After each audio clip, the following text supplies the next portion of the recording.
मुझे बताइए कि देखिए, आप एजुकेशन की अपनी उपलब्धियां गिना रहे हैं, पर उससे ये तो नहीं है कि एक्साइज के अंदर अगर चीफ सेक्रेटरी एक नोट लिखता है कि प्रोसीजरल इरेगुलरिटी है, 1991 के रूल्स को नहीं माना गया है, 1993 के रूल्स को नहीं माना गया है, तो जांच नहीं होनी चाहिए। अगर आपको घबराहट नहीं है तो आप जांच के लिए क्यों नहीं अग्री कर रहे हैं? आप गोल पोस्ट ये क्यों कह रहे हैं कि 2024 में मोदी बनाम केजरीवाल होने वाला है, इसीलिए ये जांच हो रही है?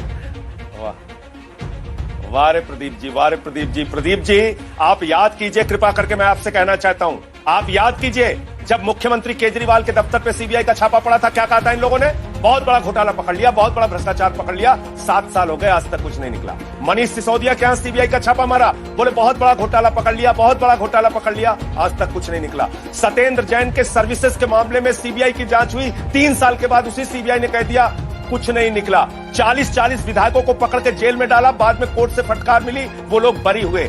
और तो और 400 फाइलों की जांच कराई सुंगलू कमेटी ने, 400 फाइलों की, बाद में कह दिया कुछ नहीं निकला। आप प्रदीप जी बताइए, प्रधानमंत्री पे 7 एफआईआर मैं करा दूं, वो थाने थाने घूमेंगे या देश को चलाएंगे? एक शिक्षा मंत्री, एक मुख्यमंत्री अरविंद केजरीवाल, जो दिल्ली के बुजुर्गों को तीर्थ यात्रा कराते हैं, जो बच्चों को अच्छी शिक्षा देते हैं, जो मोहल्ला क्लिनिक बनाते हैं, जो बिजली फ्री देते हैं, जो स्वास्थ्य की व्यवस्था फ्री देते हैं, फरिश्ते स्कीम देते हैं, वो केजरीवाल दिल्ली के लोगों के लिए काम करे या रोज अपनी जांच कराते फिरे फर्जी मामलों में, बेबुनियाद मामलों में, निराधार मामलों में?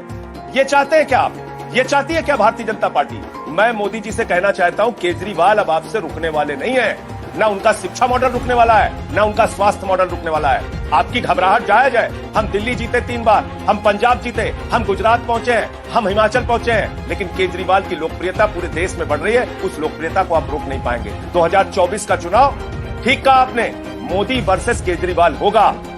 2024 का चुनाव आम आदमी party versus Bharatiya Janata party. Sanjay ji, और ये बीजेपी ने खुद डिसाइड कर दिया, जिस तरीके से वो पीछे। संजय जी, इसमें कांग्रेस पार्टी ने, कांग्रेस पार्टी ने, संजय जी, कांग्रेस पार्टी ने तो कहिएगा तो मैं कह रहा हूं, कांग्रेस पार्टी ने तो वेलकम किया है। कांग्रेस पार्टी से जब पूछा गया कि, हाँ बोलिए बोलिए बोलिए, कंप्लीट करिए। देखिए, एक आरोप ये लोग और लगाते हैं कि 30 करोड़ रुपए डिपॉजिट मनी वापस कर दी। अब आप समझिए पूरा मामला क्या है। एयरपोर्ट के अंदर एक ठेका दिया गया कंपनी को, उससे 30 करोड़ रुपए की डिपॉजिट मनी ली गई, 30 करोड़ रुपए की जमानत राशि जमा कराई गई, और उसके बाद उससे कहा गया कि भाई उसी ठेके देते समय नियम लिखा गया कि आपको जीएमआर से परमिशन लेने की जिम्मेदारी है। अगर परमिशन मिलेगा तो ठीक, नहीं मिलता तो आपका ये पैसा वापस हो जाएगा। जीएमआर ने कहा हम तुमको परमिशन नहीं देंगे। किसको परमिशन दिया जीएमआर ने? एक किसी दूसरे व्यक्ति को, जिसने टेंडर डाला था लेकिन उसका L1 नहीं आया था। पॉलिसी का पूरा पैसा, यानी कि जो उस ठेके की राशि थी 235 करोड़ रुपए, वो पूरा का पूरा पैसा दिल्ली सरकार में जमा हो गया। तो पहला व्यक्ति जिसको ठेका मिला ही नहीं, उसको 30 करोड़ रुपए हमने वापस कर दिया। कह रहे भ्रष्टाचार हो गया। आप बताइए, भ्रष्टाचार है क्या? ये भ्रष्टाचार हो गया। दिल्ली सरकार को ठेके की जितनी राशि मिलनी चाहिए थी 235 करोड़ रुपए, वो पैसा मिल गया। जीएमआर ने जिस व्यक्ति को परमिशन नहीं दिया उसका पैसा वापस कर दिया। ये भ्रष्टाचार हो गया। 5 लाख करोड़ रुपए इन लोगों ने चंद पूंजीपतियों का टैक्स माफ कर दिया। अगर फैक्ट, वो भ्रष्टाचार नहीं है। नहीं, 10 लाख करोड़ रुपए चंद पूंजीपतियों का राइट ऑफ कर दिया, वो भ्रष्टाचार नहीं है। अडानी को 2.5 लाख करोड़ रुपए का कर्जा दिया है। संजय जी, वो कहीं से गलत नहीं है। संजय जी, मैं कह रहा हूं कि आप मुझे बताइए ना, कॉन्फिडेंट है। संजय जी, आप कॉन्फिडेंट है कि कोई भ्रष्टाचार नहीं है? आपको लग रहा है कि बीजेपी